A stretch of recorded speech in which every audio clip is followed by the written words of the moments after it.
Ginoo manaakan ninyo. Kinutugikan sa Ebanghelyo sumala ni San Marcos. Unya miadto si Jesus sa tanang kasikbit sa balangay og nagtudlo sa mga tawo og gitigom niya ang napulog duha ka tinun-an og gipadala sa tinagurha.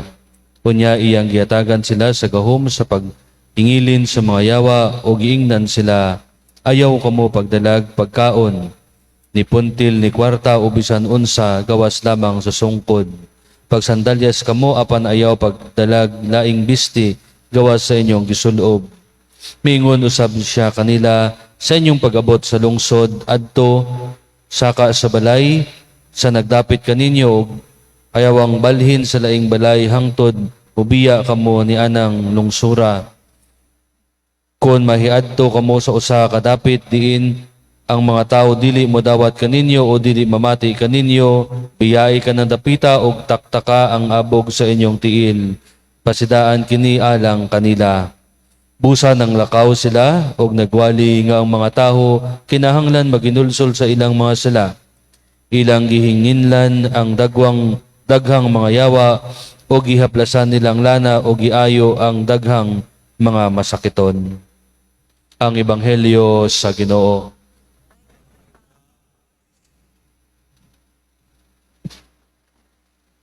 Muli magandang umaga sa ating lahat. Mga kapatid, alam ba ninyo ang inyong misyon sa buhay? Ako po ay isang guidance counselor at kadalasan, pag nagtatanong ako sa mga estudyante o maging sa mga seminarista, alam mo ba ang misyon mo sa buhay? Ang kanilang sagot, hindi pa. Hindi ko alam yung purpose ko, bakit narito ako sa mundo. Kaya tuwing may magsabi sa inyo, hindi alam ang purpose sa buhay, ang itanong ninyo, ikaw ba ay bininyagan? Gibunyagan ka ba? Kasi kung ikay bininyagan, ibig sabihin, meron kang misyon. Ang misyon na meron ka ay pakikibahagi sa misyon ni Kristo. Noong tayo'y bininyagan, tayo'y nakatanggap ng tinatawag nating royal priesthood. Tapos, nung tayo bininyagan, nakatanggap tayo ng misyon para maging hari. At pangatlo, para maging propeta. So, pari, hari, propeta. Ano ang pagiging hari na misyon natin? Pagiging pari na misyon natin. Kung kamumungadji, mo attend sa misa, sa inyong balay na mag-grocery mo, that is one of the ways to express your priestly mission. Mao na ato gitawag royal priesthood. Sa muang mga pare, ang amo relasyon gitawag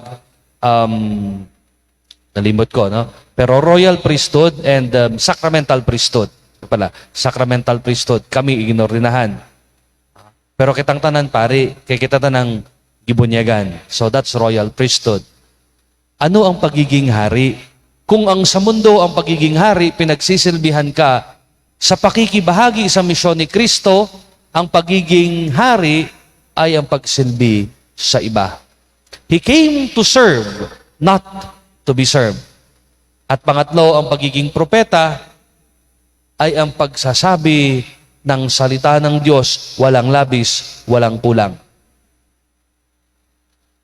Priestly, kingly, prophetic. Pari, hari, propeta. Basic. Ngayon, paano natin ito isinasabuhay araw-araw? Dito tayo magkakaproblema. Kasi okay lang magdasal ka. Okay lang mag-grocery ka. Pagiging hari, nagsisilbi ka sa pamilya, nagsisilbi ka sa ibang tao. Ang mahirap yung panghuli, pagiging propeta. Kasi you have to give witnessing. Ito yung mahirap. Remember, Jesus himself, he was called crazy. Kitawag siyang buang. Kinsa tawag siyang buang? Ihang pamilya. Nga naman, because he was preaching the Word of God. Ang kanyang pamilya sinasabi, hindi mo trabaho yan. And yet, Jesus adheres to the will of the Father. To preach the good news. Ngayon, kapatid, pag ikaw, pag uwi mo mamaya, gikan sa misa, pagdating mo sa bahay, lalo na yung hindi mo kasama yung pamilya mo dito, yung hindi nagsisibang pamilya, sabihan mo, no? Magdasal tayo. Lalo na kung ikaw hindi sanay magdasal at hindi nakikita ng pamilya mo magdasal, pag uwi mo mamaya at niyakag mo yung pamilya mong magdasal kayo, malamang sabihin ng nanay mo, anak, may lagnat ka o may sakit ka? Kasi hindi sila sanay na nagdarasal ka. Example, suplado ka o suplada ka. Pag uwi sa bahay, naging biglang mabait ka. Sabihin ng kapamilya mo, anong nangyari sa'yo? Baka mamaya sinapian ka ng anghel. Bakit naging mabait ka? Pero mga kapatid, sa pakikibahagi sa misyon ni Kristo, dapat isalang-alang natin, hindi ang sasabihin ng ibang tao, bagkus, kung paano mo isasabuhay ang iyong misyon. At itong pinakamahirap, bakit kilala ka ng iyong kapamilya? Ito ang nangyari sa ating unang pagbasa kay Propeta Amos. Pinalaya siya ng punong pari. Bakit? Bakit ka nagpipreach dito? Hindi ka naman punong pari, hindi ka naman pari. Anong sagot ni Amos? Hindi nga. I am a shepherd and a dresser of sycamore tree. Pastol, tagabantay sa mga karnero, o dresser of sycamore tree. Siguro may equivalent natin ngayon. Wala naman kasi dito sa atin ng sycamore tree, ano? Pero yung tagaputol nung mga sanga, sycamore tree. At sabi niya, I am not on my own. I was called by God to preach. Kapatid, nung tayo bininyagan, we are called to preach. Ang tanong, handa ka bang tumupad sa iyong misyon? Sa ikalawang pagbasa, binigyang diin ni San Pablo, even before the world was created, God has a plan for us. Kaya ngayon, itatanong ko sa inyo, bininyagang ka, meron kang misyon, handa ka bang tumugon sa misyon na ibinigay sa iyo? Kaako bilang isang pari ng Society of St. Paul, yung aming misyon ay pagpapalaganap ng mabuting balita sa pamamagitan ng tinatawag nating communications media. Wala kami parokya. No? Muhelp mo, tabang lang sa mga paring daisisano sa Sunday Masses nila. Pero wala kami parokya. Kung sa mga apostolate, kami ang mupublish Bible. Kanang St. Paul's Bookstore, maunang among pulpito. We write books, magazines. We have TV programs. Sambuhay TV Mass, Sambuhay TV programs, amo maguna. That is our mission. So, tatak sa amin bilang mga Paulino, we call ourselves Paulines, Paulino, is to preach the gospel using the fastest and most efficacious means of social communication. Mauna na ay may mga program sa Facebook, other social media platforms, and we try to preach the good news through this. Ngayon, ikaw kapatid bilang isang taong pamilyado, paano mo isasabuhay ang iyong misyon? Una, bilang isang individual, bilang isang asawa, isang nanay, isang anak. Pangalawa, bilang isang pamilya. Unahin natin bilang isang nanay. Paano mo sinasabuhay ang misyon mo bilang isang nanay o bilang isang magulang, hindi lang nanay, pati yung tatay, bilang isang magulang? Paano mo isasabuhay ang misyon mo bilang isang magulang? First and foremost, to become a loving parent to your children. To become a loving parent to your children. Yan yung pagiging hari. Paano ang pagiging pari bilang magulang? You guide your family to pray. Pero ito dapat, hindi mo lamang tinuturuan magdasal, sinasamahan mong magdasal.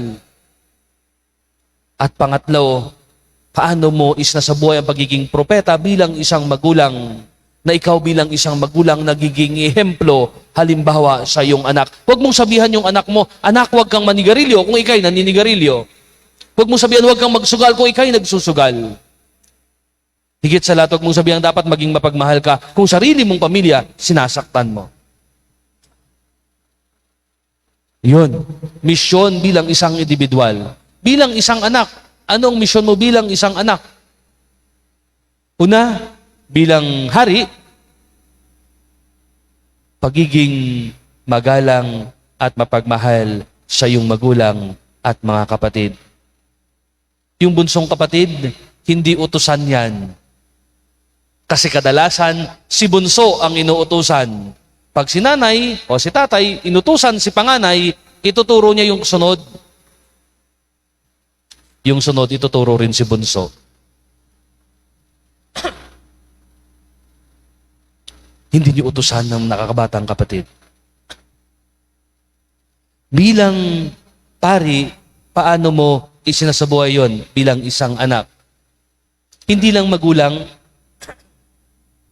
ang dapat nagdarasal.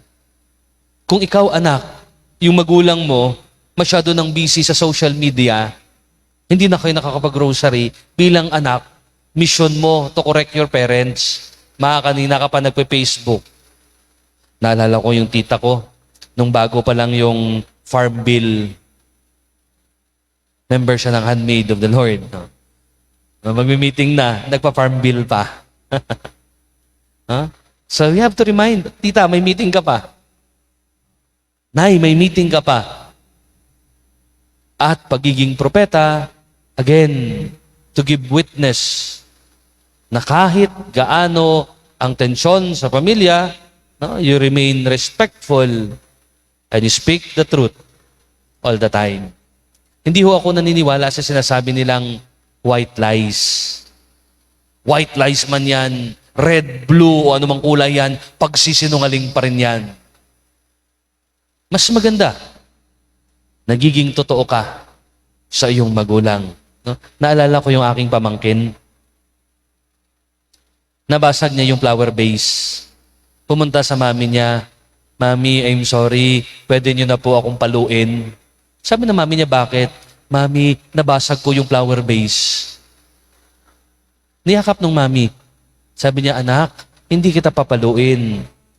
Pangangaralan na kita, next time you have to be careful, huwag maglaro malapit sa mga bagay na yan kasi mababasag. Pero hindi kita papaluin kasi nagiging honest ka. Oh, yung mga anak, tip sa inyo yan. Pag nagkamali kayo, umamin ka agad. Oh? Nang hindi kayo mapalo. Oh. Lambingin nyo lang yung magulang nyo. Ang mga magulang na dadaan sa lambing. Ngayon, bilang isang pamilya, paano natin ipinapamalas yung ating misyon? We came from different families. Some are considered dysfunctional families. And the church, we in the church, must acknowledge that there are dysfunctional families. During the visit of Pope Francis, dapat in time yun, some year of the family. Bakit ang kinuha lang na pamilya, yung buo, yung may nanay, yung may tatay at mga anak? Siguro, sa parte ng simbahan, ito din yung pagkukulang. Mahalagang makita din natin ang daming pamilyang dysfunctional. Na sa Counselor Sam, we call it absentee parentism. Yung mga magulang nasa abroad, they are still a family. Separated, they are still a family. And as a church, we have to be very open. Isang example, typical example, this is a pastoral case na magpanggang ngayon, nagdidebate ang mga theologian, even ang mga obispo. Communion. Example, yung isang mag-asawa o nagsasama. Huh? Bakit hindi pwedeng magkomunyon kung hindi kasal sa simbahan? Ito, hindi akit. Iko-quote ko lang yung aking professor sa canon law. Huh? Pinagbabawal ng simbahan kasi it is a kind of desecration. No? Pero ito din ang tanong sa amin ng aming professor. Kung ikay alam mong nasa sitwasyon na meron kang kasalanan, bakit hindi ka palalapit kay Jesus? At ang pinakamagandang paraan upang lumapit kay Jesus ay ang pagtanggap sa Kanya sa komunyon. Bakit hindi ka mangungumunyon?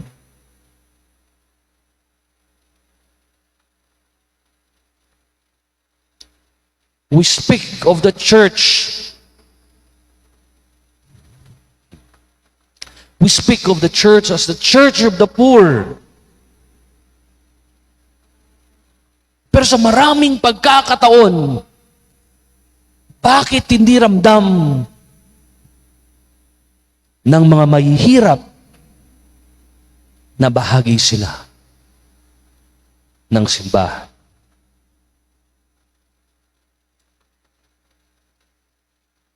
We speak of the preferential option of the poor. Pero tinatanong ba natin ang mahihirap, ano ang kanilang nararamdaman? Ano ang kanilang pananaw?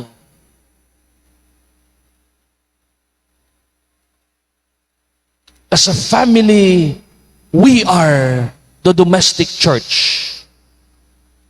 And as a domestic church, how do we make this church present first and foremost to our own family? That is why Father Patrick Peyton was saying of the family that prays together stays together. Pero bakit sa isang pamilya, hindi natin kayang magdasal bilang isang pamilya? Bakit? We have biases against one another. Now, recently, I was talking to a family. Ako na mismo ang nagsabi, bakit hindi na kayo nagdadasal bilang isang pamilya? 4 na magkakapit-bahay. Yung sa gitna, ito yung isang bahay, sa likod, dito sa gilid, yung mga anak. Yung nanay, dito sa gitna, kasama din yung isang anak. Ngayon, hindi na sila nagdadasal dati, iniikot nila yung 4 na bahay magdasal. Bakit hindi na sila nagdadasal? Anong pinag-awayan nila? Kapirasong lupa. Bakit? Mas mahalaga ba ang kapirasong lupa kaysa ugnayan at pagmamahalan ng isang pamilya? Merong sumagot sa akin ng ganyan, opo, Father. At sinong masisisi mo? Magulang. When the parents could not teach their children to consider their siblings as part of themselves, then definitely the siblings would grow up considering each other as competitors. We would consider one another as competitors. No? Ako, I am very, very proud to my cousins. I am from Iloilo. No? Meron pa kami mga ancestral na lupa. Nakakatuwa. Nagtuturoan kami kung sinong gagamit ng lupa. Ngayon, nag-uusap kaming magpipinsan. Yung aming ancestral home, wala nang nakatira. Pero merong water filter business yung tita ko doon, tapos malapad pa yung compound. Huh? Nag-uusap kami, mag-ambag-ambag kami, tatayuan namin ng stalls. Isang pinsan namin ang magmamanage, tapos hahatiin sa 4. Kasi 4 na magkakapatid yung tatay ko. Pero sabi ko, that's equality. Sabi ko, what we need is equity. Ano ang kaibahan ng equality at equity? Equality means pantay-pantay. Equity means giving what is needed by the person. Magkaiba po yun. Example, merong parada. Ano? So, merong gate. Hindi makita ng mga bata. So, bibigyan mo ng upuan para aapak yung bata para makita anong sa labas. Malamang, yung sa maliit na bata, ibigay mo mas mataas na upuan. Kasi kung equality, pare-parehong upuan lang. Equity, bigay mo yung mas mataas doon sa mababa para maging pantay. You get my point with equity? Giving what is necessary, giving what is due. Sabi ko sa mga pinsan ko, ako mag-isa lang ako. Wala man akong asawa, wala man akong anak. Anong gagawin ko? Yung isang pinsan ko, 5 silang magkapatid. Yung isa ring pinsan ko, mag-isa lang siya. At yung isa ring pinsan namin, 4 silang magkapatid. So sabi namin, we will divide it equally among the 11 of us. May umangal? Wala. Bakit? We consider one another as one. And that's what I'm very proud of. Never kaming nag-away. Patay na yung aking tatay. Patay na din yung aking mga tiyan. Isa na lang ang nabubuhay ngayon. Never kaming nag-away sa lupa. Bakit? Kasi alam namin mas mahalaga ang ugnayan namin sa isa't isa. Saan nagmumula? Kung paano hinuhubog ng magulang ang mga anak. So that's the primary mission of parents. To form your children in love. To form your children in justice. Not only in justice, but in social justice. At sa ating ebanghelyo, binigyang diin na Jesus, total trust in divine providence. Tiwala ng buong buo sa Diyos. Imagine, you are sent on a mission, wala kang dalang pera, wala kang dalang damit, saan ka aasa? Doon sa ministry. When people would accept you. No? At ito rin minsan, no? Lalo na kaming mga misyonero, sa Society of St. Paul, we consider ourselves missionaries. No? Minsan, bago ka pupunta sa ibang lugar, dapat may provisions ka. Naalala ko nung ako'y postulant pa lang, pinadala ako ng Leyte para mag-vocation campaign. Kadalasan, hindi kami nagdadala ng pera. ATM lang dinadala namin. Nagkataon, bumagyo. Imbis na 3 days na ako doon, inabot ako ng almost 2 weeks. Kasi grabe sunod-sunod yung bagyo. Grabe yung alon. Hindi ako nakaalis. Hindi ko magamit yung ATM. Kasi doon, isang grocery lang, yung pumapayag na gumamit yung ATM. Minsan nag-malfunction pa. Sabi ko, paano ako mabubuhay dito ng 2 linggo? Nagkataon yung bahay na tinirahan ko doon, lodging house ito, ha? Kasi nagpakilala ako sa tricycle driver na isa ako seminarista, kailangan ko ng lugar na safe. Doon niya ako dinala sa isang lodging house. Bahay talaga, na nagpaparent ng mga rooms. It turned out, yung bahay na yon, nung araw na dumating ako, death anniversary ng isang kapatid nila. Kapatid nilang Franciscanong pare. Kaya hindi ako pinabayad, pero nahiya naman ako. Sabi ko po, pag nakapag-withdraw na ako, tsaka akong magbayad.